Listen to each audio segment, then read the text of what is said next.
Fine. They're getting very close to Eretz Israel. They're sending messengers to speak with the king of Ammon and Moab. Please let us shortcut to your land to get to the land of Canaan. It's our land, the promised land. Refuses. Ammon and Moab refuses and did the opposite. They committed the Jewish people sin. They make them do sin with their own girls. The Torah says why the men of Ammon and Moab are prohibited forever to intermarry with Israelites, with Jews. Al asher lo kidmu etchem balechem uvamayim. Because when you wanted to go to the land of Israel, instead of welcoming you with pita, with bread, and a little bit water. I'm not talking about shawarma now, falafel, just the bread. And they were willing to pay pita for it. and water. No. So I'm asking one question. Hold on. Bnei Israel doesn't need it anyway. They have the manna, and they have the will of Miriam. They have enough water, and they have enough bread. But the Torah said this is not their business. Ammon and Moab should welcome them. You should show your gratefulness to these people that your grandpa was like this, Abraham and Lot. Oh, the Israelite came. Wow, thanks to their grandpa, our grandpa was saved, and this is why we are here. We exist in this world. Let's welcome them. Let's let them go through our land. The Jewish people promised we're not going to touch anything. Instead, they said, if you dare to come near us, they declare a war against the Jewish people. Hashem said this way, I don't need these kind of people mixed with my people, with my child. And this is the obligation of the men. It's not tzniut. It's not modest that the girls of Ammon and Moab will go out with bread and water to give to the Israelite.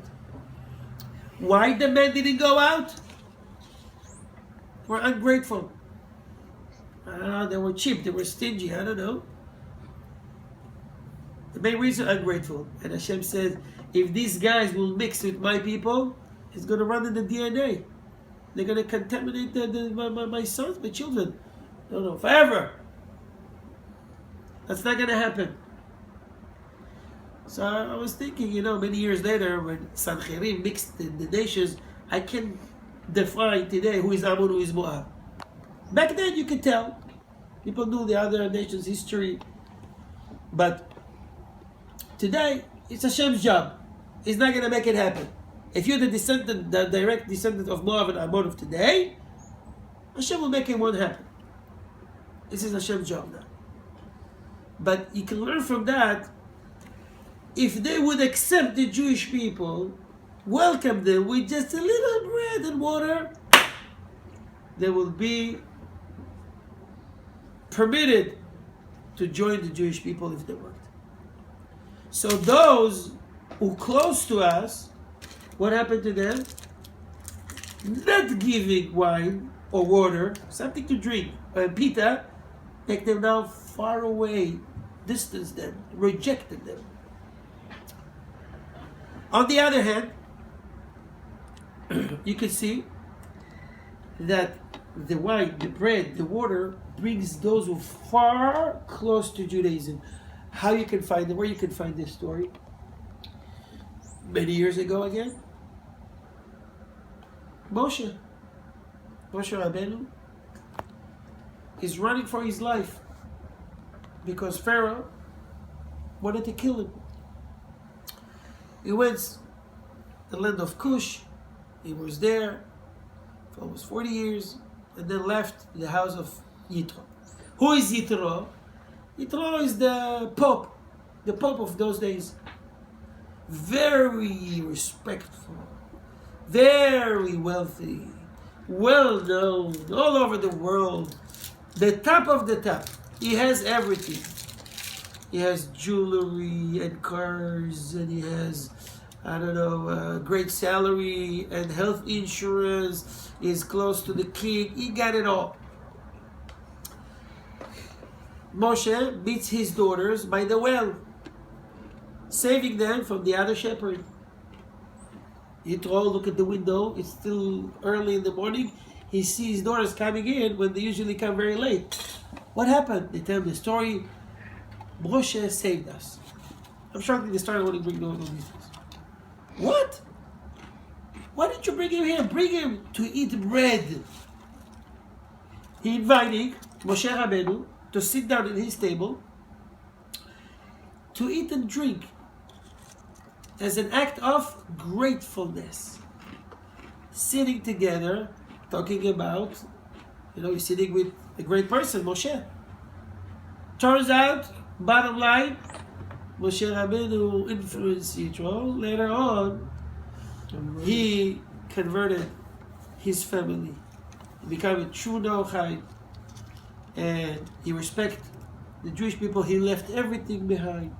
He went to the desert, and the Torah praises Yitro to the degree that he called the parsha under his name, and the descendants of Yitro always saved. And Hashem says, never touch them. Any war, if they are mixed with your enemies, you send the message to clear. You don't touch them. And ever since, there's a strong bond between us and the descendants of Yitro. How it happened? Pita and water, sitting together, eating and drinking. So a little bit of wine, a water, and pita and bread brings people close. Sitting with the wise. On the contrary, what can happen can be horrible things. It was kosher and all the pita? Back then they didn't have kosher issues. Don't worry about that. There were no chai. Don't worry about it. What happened? Listen to this.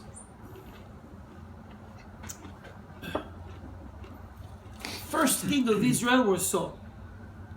His son Jonathan. Jonathan and King David, and it wasn't king yet, David were good friends. Shaul wanted to kill David. Jonathan told him, listen, if my father sees he's going to kill you, you got to go run for your life. They met, they hugged, they make promises to each other, and they left.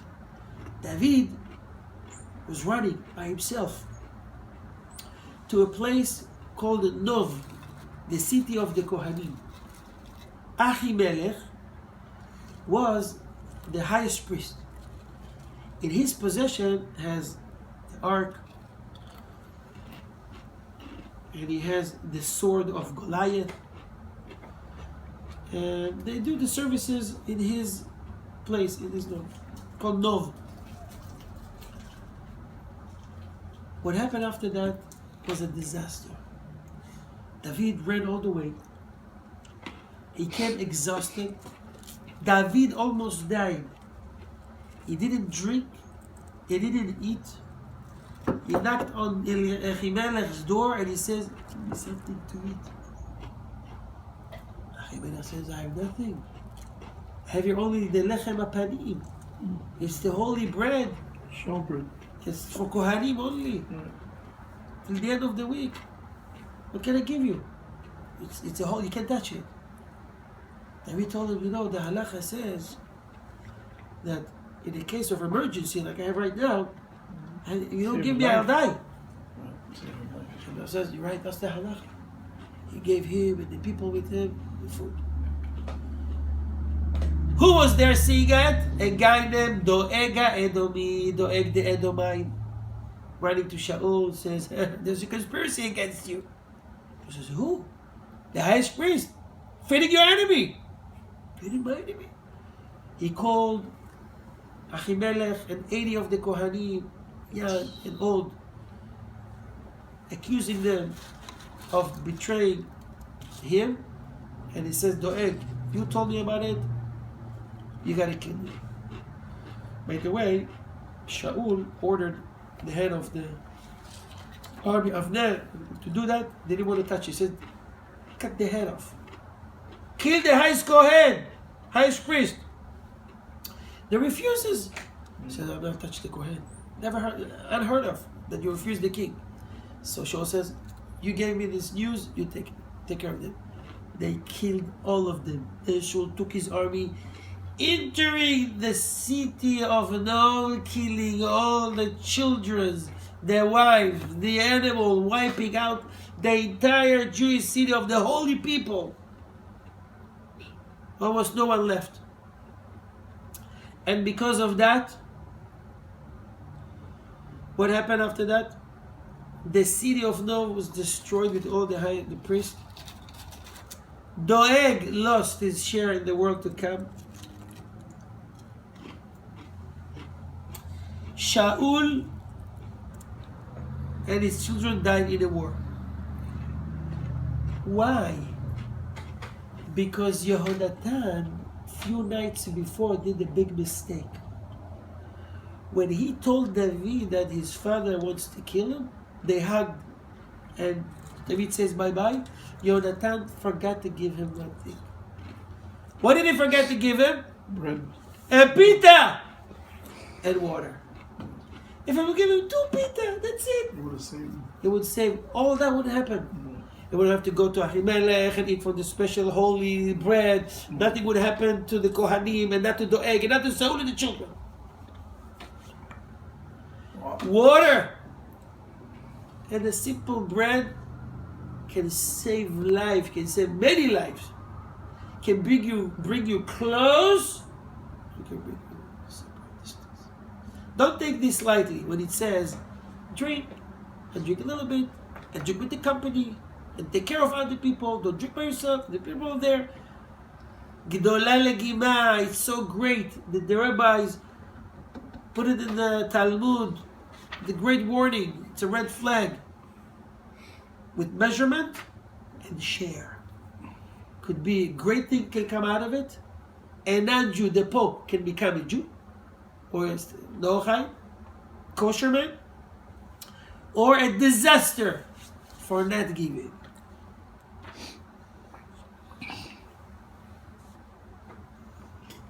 How many minutes already? 27. Listen. So I have more to share. I think I will leave it Bezrat Hashem to next class because we're studying a new. I will share with you. I want to share with you another story. I will leave it for next week. Bezrat Hashem. We'll see. There was An interesting story about Yaakov. Yaakov Avinu is connected to the parasha we read. Sorry. There's also a story about 2 rabbis. No, one that killed another one. Yeah, while we're drinking. For drinking, yeah. Drinking too much. It can happen. Even a rabbi will drink too much. He will act like a monkey. Yeah. He become an animal. There is no guarantee for anybody. Right. This is why the Torah, when they have warnings in the Torah, it's for everybody. Yeah. It's not only for the wicked, or the simple, for the wicked and for the scholars, for the righteous. Same. My Torah is your Torah, the same. When I'm obligated, you're obligated, exactly the same thing. Exactly. It's up to you. You choose what you want to do, what you want to do, but you're obligated. And one day you'll have to answer why you did or why you didn't. This is why we have these classes, to learn. You can bring people under the wings of Hashem with a simple bread. Bring them over to your house for Kiddush. Show them how a Shabbos table looks like. A little bit of wine and singing and Torah. I'm talking from experience. How many people, Baruch Hashem, we were able to bring close to Torah and mitzvot, to keep Shabbat and become wonderful families for just coming to your house and drinking a little bit wine and doing l'chaim, bissel devar Torah here, a little bit song there, smiling. Everybody is happy. For them, it is tremendous change. You have to do it with measurement. You bring someone to your table for the sake of what? For the sake of drinking, you better don't call them. But to drink a little bit and for the sake of saying the Torah, saying the blessing over the food, this is what Hashem loves. And I promise you, you'll be blessed for it. Because Hashem says, when you bring my children back to me, which means that you like my Torah and my mitzvot, which means that you love me. You love me, I love you. And I'll take care of you. Hashem take care of all those He loved. On behalf of Ohev Israel Foundation, I want to thank the Medina's family. Toda Rabba. God bless you for everything you do. See you Be'ezrat Hashem next week, same time. Kol Tov, Shalom Shalom.